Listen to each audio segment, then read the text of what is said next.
I'm thinking, somebody switched the camera off, for God's sake. Somebody. Did you know you were live on TV? Oh, I could see the monitor. Oh, wow. And I played with people like Charlie Nicholas, Alan Brazil, I'm sure you know. Works up the corridor. I know Alan well. Me and Alan went to the same school. Did you? Yes. Was he wild back then? Yes. Virgin Radio 80s Plus. Owen Paul, welcome. How are you doing? I'm really good. It's great to see you. Nice to be here. The chat we've had in the last 15 minutes. If we could repeat it. Don't tell anyone what we're talking about. What happens off air stays off air. Thank you. Listen, I thought we'd start with your song. Uh-huh. My favourite waste of time. Indeed. Well, no one would know it's me unless they play the song. I've got to ask you, though. You know what I'm going to ask you. Oh, no. The Pebble Mill incident. Yeah. Now, just in case you haven't seen this, YouTube it. It's one of the most famous kind of live TV mishaps. BBC One, yeah. Pebble Mill. What happened, Owen? Well, it's pretty straightforward, and it didn't harm my career at all. In fact, it really helped my career because suddenly I became famous overnight. I became one of those, what's called sensations, overnight sensation types. Basically, I'm rehearsing the song. They're playing it on monitors on the floor during the run-throughs and the rehearsals and whatever at the BBC, and I noticed there was some crackling and weird noises at the speakers, so I couldn't quite hear the track all the time. So I said to the engineers, guys, can you double check the cabling on this? I said, because I need to get that so I know how to mime, because I actually hadn't been on telly for ever, right? Yeah. So I'm like, I've got to mime this, I need to hear it, right? So sure enough, we go live and complete in utter silence. So it's like, here is this massive summer hit, Owen Paul, my favourite waste of time. Then she presenter walks away, and I'm standing there, and I can see the red lights on the camera, and there's no track, there's no sound, nothing. And I'm thinking, somebody switched the camera off, for God's sake. Somebody. Did you know you were live on TV? Oh, I could see the monitor. Oh, wow. Through your mind's eye, outside of my eyes, right? Outside of my eyes, that's weird. Anyway, I could see myself on the screen on the right-hand side, and I thought, they're still filming this? Oh, no. And then they're on the run tracks, the rail tracks that you use in movies and all that, and the camera's coming straight at me for must have been, it felt like my whole lifetime, but it was probably like 50 seconds, 60 seconds, right? It's a long time, wasn't it? It felt like my whole life was like, and it's just coming and coming. I'm like, they've switched the red light off, for God's sake. So anyone listening at home, your song's playing out and you're just stood there and the band stood there. Correct. And nothing's happening. And correct. As you say, it went on for the longest period of time. My manager, right, was a guy called Peter. Well, there's a guy called Peter Paul. Used to be on Radio 1, DJ, right? And he was at home, because that's Pebble Mill's filmed in Birmingham. And he was at home thinking I was throwing him a hissy fit, refusing to do it, right? When all it was is I couldn't hear the song at all. No, and then after a a certain amount of time, I decided in my own head, because I'd seen an accident happen to Fergal Sharkey on a Virgin airline thing, which was broadcast live as well. I thought, I'm not going to do what he did, because he was running around going berserk. Yeah. And you could see him cursing and all sorts, right? Because they couldn't hear the track. Yeah. But if you're a viewer, you can hear the track. Yeah. Right? So it all looks a bit strange. So I thought I'll go for the Mona Lisa not moving look. Well, I tell you what, it's one of the kind of four greatest mishaps. You got Fergal, Martha's Harbour on top of the classic, and also my guest the other week, Vix from Fuzzbox. Oh yeah. Did Pink Sunshine. Same thing. And the tape rewound. So congratulations. Let's get into the track. Now, our next song is U2, Where the Streets Have No Name. It's got to be one of the finest songs ever made. Why do you like this? Well, 1981, I think, when I first moved down to London, I went to a place called the Half Moon in Herne Hill, and it was a sort of, just your standard, local pub, and there was a band on that night, 4 guys, and it was just the most incredible thing I'd ever seen. And I was like, and the front man, who turned out to be Bono, was doing the same thing that he does now, like as if he was playing Wembley Stadium, regardless of the size of the venue, right? He was all over the PA stacks and whatever. And then some years later on, So saw them in a pub, saw them at the Hammersmith Palais, saw them then at Hammersmith Odeon, then saw them at Wembley Arena, then saw them at Wembley Stadium. Wow. And so I just saw the growth, right? Yeah. And then I think it was 1987. I'm working with a producer, a guy called Robin Miller, and the staff in his office, when I get there that day to record whatever I'm doing, he says, you got to come downstairs on. The guys, the secretaries and the telephonists and whatever, they keep playing this album constantly. I was like, okay. And they were playing Where the Streets Have No Name. And that first bit of it, which is all Brian Eno, because he produced it. Yeah. Right? I just think it's the best band in the world being the best band in the world at that exact moment. And then you see the video, you can tell as well. You see it live, you can tell as well. But it was no different to the band that I'd seen in the little pub. That's amazing. So And there was 10, I'm not joking, there's like maybe 12 people in total there. No way. And I was one of them. Wow. And they had that star quality. 100%. Like you could tell. I knew. I mean, I'm even getting goosebumps thinking about it now. Wow. Incredible. That's amazing. And it's an incredible record. And I mean, in some regards, it's a bit like my manager says to me, you got to cut the songs down shorter. I could listen to that song 10 minutes long or more, happily, which is what they do live, which is brilliant as well. Brilliant. Tell me about Grace Jones, Owen. Well, I've been a sort of music aficionado for many, many years, since I was a teenager, and I used to hear my brothers playing weird stuff like Neil Young and Yes and ELP and all these really odd things, and mixed up with Joni Mitchell and blah. So I had a sort of wide berth of, learning as a youngster when they were the chief of the music scene, but I was just a little dude in the corner.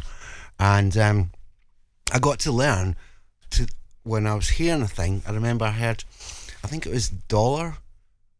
Mirror, mirror, da da da. Yes, yeah. Ba, ba, ba. And then there's another track by them called Handheld in Black and White.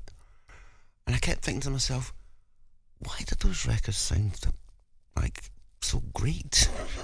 I'm not saying they're my kind of songs, but the audio was like, wow. And then I learned who it was. It was the guy that then did Buggles. Everyone knows that. Video Killed the Radio Star. And then he made Lexicon of Love for ABC, which is an incredible sounding record as well. And then the Grace Jones moment happens with Slave to the Rhythm. And it's just the most beautiful recorded thing. I wish I knew how he does it. I wish he would come and make a record with me if he's listening. Because it's so ahead of its time. This could be in the charts now, couldn't 100% it could, 100%. And this record is so good that they decided, which sounds a bit, cheap, but they made a whole album of the one song. Yeah. And it's just the most, and rightly so, because it's the most incredible track of an audio thing. And if you want to learn your trade like I do, and I produce my own stuff now, and I have to learn microphone techniques and how to use this gadget and whatever, except Lynn actually does all the gadgetry things. Lovely Lynn. Lynn's my manager who's sitting over there waving. She doesn't want to be on camera, but she's waving. Yeah. She learns all the technical stuff. I then go, we can maybe try it like this and try it. But I want to understand how Trevor Horn does that. Yeah. That's what I want to know, because something's going on. Yeah. I've got a quick question for you. You're talking about the early days. Is it true, and I read somewhere, that you were potentially going to be a footballer until you discovered the Sex Pistols? Is that right? Well, I was a footballer. Right. So it wasn't potentially anything. Okay. I was signed to Glasgow Celtic in Scotland when I was about 12. Uh-huh. I played for my country as a schoolboy, schoolboy level, and it looked like the natural progress that I was going to become a professional. And they sign you in what they call an S form, then you make you a Y form and all that when you get to a certain age, And I played with people like Charlie Nicholas, Alan Brazil. I'm sure you know. Works up the corridor. I know Alan well. Me and Alan went to the same school. Did you? Yes. Was he wild back then? Yes. You would have let me down if you said no. No, he was. Great football player. So. Anyway, And you're right. Basically, I was doing that, I don't know, 3 or 4 years. And then my brother, with his school friends, because everyone was forming bands around 1976, 77. Yeah. When the punk thing exploded. And my brother and his friends formed a band. And because we had a basement in our house, which sounds a bit posh, but believe me, I'm from Glasgow, it wasn't posh. But they used to come and rehearse there, right? And as a motivational thing, they would play 7-inch vinyl of the latest songs to get them in the mood before they started making a racket themselves, right? And they played New Rose by the Damned, songs by The Clash, and then I had this unbelievable noise, which was Anarchy in the UK, and I thought, I want to do that. Yeah. I mean, it sounds really stupid. Because you'd heard nothing like it. I'd heard nothing like it in my life. And like I said before, you know, I've been brought up on Joni Mitchell, country music by my dad, and folk songs being a Celt and whatever. And, you know, and then I was a Bow fanatic as well. So it was all in there, but it was all a different tapestry of things. But when I heard that noise, I just thought, oh. And I had to go and tell my dad I was giving up football. My dad, being an Irish person, wasn't happy with me stopping playing for Glasgow Celtic. Anyway, it then took me, I joined the band like immediately, couldn't play a note, just joined in, looked the part. Amazing. Yeah, and took me another 8-9 years before my dad was watching me on Top of the Pops going, I bought him his first guitar. Lucky he didn't see the Pebble Mill moment. He wouldn't have cared. Love it. This is a great song. Aha. Yeah. Living Daylights, which I never realised because I was growing up and so it's a Bond theme. And yes. It's is it the Timothy It's Dalton? the Timothy Dalton time. He did one, didn't he? No, he did 2, didn't he? Did he do 2? Yeah, he did. Yeah, Living Daylights is the first. He did 2, I think. Why? I was really interested, and I love the fact you picked this one, but why this one from Aha? Well, one, Morton's the most gorgeous human being to look at, and he's a lovely bloke. You know him? Yeah. Yeah. We've met a couple of times, and he's got the most beautiful sounding voice. And the Bond theme thing that's been around for many years, obviously, from Shirley Bassey to Lulu and whatever, always fascinated me. Even the one that Duran Duran did. What was that called? Oh, View to a Kill. yes. Right? Well, always fascinated me, right? And I've learnt this since that this is true. That the artist, whoever it may be, can do whatever kind of song they want. But then John Barry, who wrote the original and his estate get involved and put a bit of John Barry in it. Oh, okay. Right? So they have to put their trademark. Well, they don't have to, but they do. Right. Right? And it's very Bondy. They all sound Bondy, but different, don't Isn't they? it funny? Yeah. So the morning, da, da, da, da, da, da. That's the John Barry bit in the whole song. Wow, never knew that. And then it straightens up into being an Aha gigantic pop song. Yeah. Oh, living daylights, ba, ba, ba, ba. But that on the morning and the better, da, da, da. John Barry. Amazing. Interesting, isn't it? Amazing stuff. They were such a band, weren't they, in the 80s? That video. The cartoon one. Yeah. Yeah. And the presence used to say they were just very different because they were foreigners, weren't they? Well, they are Norwegian. Norwegian. But and but his voice is so distinctive as well, please, isn't it? there's another song, The Foot of the Mountain it's called, if you want to Google that and get it on YouTube. Yeah. It's just the most gorgeous sounding thing. And it wasn't a big record for them. A bit like me, there were some of their records missed by miles, if you know what I mean. But for me, The Living Daylights is a brilliant Bond thing. It's got so Bondy things going on all over it. Yeah. Even sounds like there's helicopters in it and things. Yeah. And whatever. Is this one of your favourite Bond songs? Oh, it is. Yeah, is your definite? I like The Man with the Golden Gun as well because I think Lulu's a brilliant singer. Yeah. But this is probably my favourite one of all. I'll Google that. What's it called again? The Foot of the Mountain. Foot of the Mountain. And that's my favourite Aha track. And he just wonderful singing, beautiful person, gorgeous to look at, as I said. And, you know, I'm a ladies' man, but he's just gorgeous. You can appreciate Oh, beauty. boy, he is gorgeous to look at. And is he really up front? Oh, he still is. Because we were talking about people that weren't so much. You be careful. Stop right there. A couple of meters rule, but I've said too much. No, you can see Morton really close up, and he's worth every bit of value. Great. So I'm so glad that you included Nick Kershaw into your list. Tell me more about him, because you still work, you do these 80s festivals, don't you? And what are they like? Before I ask you about Nick Kershaw, what's it like to come together with, you know, your contemporaries and people that were huge 35, 40 years ago? Yeah. Is it a nice thing? Is it kind of like a class reunion? It's better than that. I mean, like some of the ones you mentioned, say Nick Kershaw or Howard Jones or Major, Tony Hadley is another one that I see a lot on tour, or Chesney, Lamal, Thompson Twins, Tom Bailey, whatever. Brilliant people. And now it's like the record company thing is gone, right? Yeah. So it's not I'm with Sony and you're Warner Brothers, and you know your record company don't want you talking to them, and it's like, you know, like they used to do with Spandau Ballet V against Duran Duran, yeah, like Oasis and Blur, that kind of rubbish.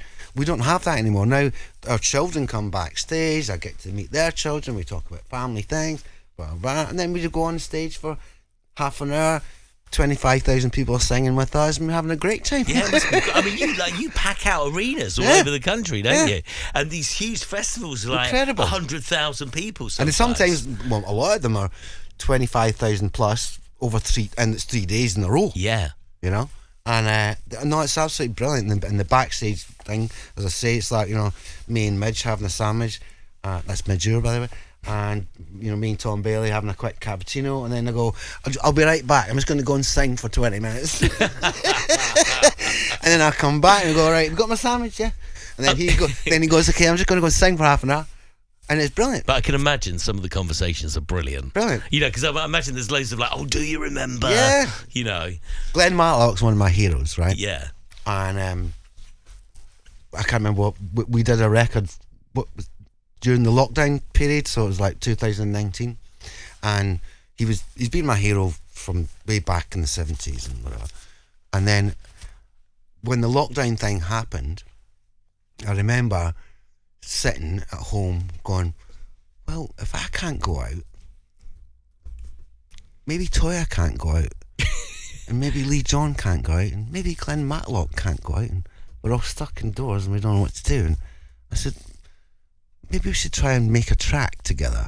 Yeah, like a lockdown special. Yeah, and then so I sent the track out to as many friends and acquaintances that I'd made up over years, and I'm saying, guys, I've got this basic idea. It's a different version of Favourite Waste of Time. It's not even a song.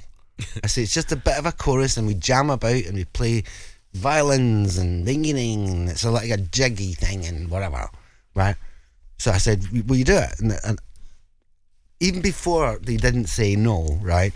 So I've got Toyah on there, Cheryl Baker from The Fizz. Yeah. A host, Lee John, as I said. And they're all guys from Simple Minds, guys from Big Country. None of them said no. But I was ready for them, thinking, if they say no, I'm going to... You've got no reason to be saying no, because you're sitting at home doing nothing. We'll do nothing. Can we YouTube this and see it? Oh, amazing! It's called proud. I was, and I still am. It's called The Lockdown Chorus. My favourite waste of time. Amazing. Okay, I'll have a look at that. I have had such a wonderful week chatting to you. It's been fun. I've learned loads. I love your music as well. You've been so honest about everything. You've been like the perfect guest. So thank you. That's my pleasure. So much. We're ending off with Bowie. And Heroes. Yeah. It's a difficult one to pick a Bowie song, isn't it? Why? No. No? Okay. No. Tell me more. It's only the greatest record ever made. That's a pretty good place to start, I'd say. It's just got that wonderful... I mean, it's a racket, really. It's just an absolute racket. But it's beautifully pieced together. And I remember getting there whenever I got that album, 1970 blah, 77, I think. I just thought, this song is going to be huge, right? And then it took until, I think, Live Aid, until it really got accepted to be a thing. Yeah. You know? And that was a big moment, wasn't it? Oh, in the massive, Live Aid, massive. And when he did it at Live Aid, it changed his life and his career and whatever. But that record had been around since 1977. And it's, again, got one of my heroes producing it called Brian Eno. And it's just a cacophony of racketness. and a wonderful singer, like virtually dying as he's giving it to you, telling you the tale, you know. And then another guy called Tony Visconti made the record as well, and he explains that he said Bowie was up for anything, any kind of experimentation type thing, and he said to him, okay, on this track, because they had the rough demo version, he said, on this track we're going to record you and you're going to put your microphone into an amplifier on the floor, and then we're going to put a microphone on the amplifier. We're not going to do it like a big studio blah. He said, and then every time you hit it hard, that amplifier will distort like a guitar would. Right. Right? Play the record. It's all on there. Wow. And every time he hits the big, I will be king and you will be my queen, it's distorting all over the place, which is what he wanted to capture.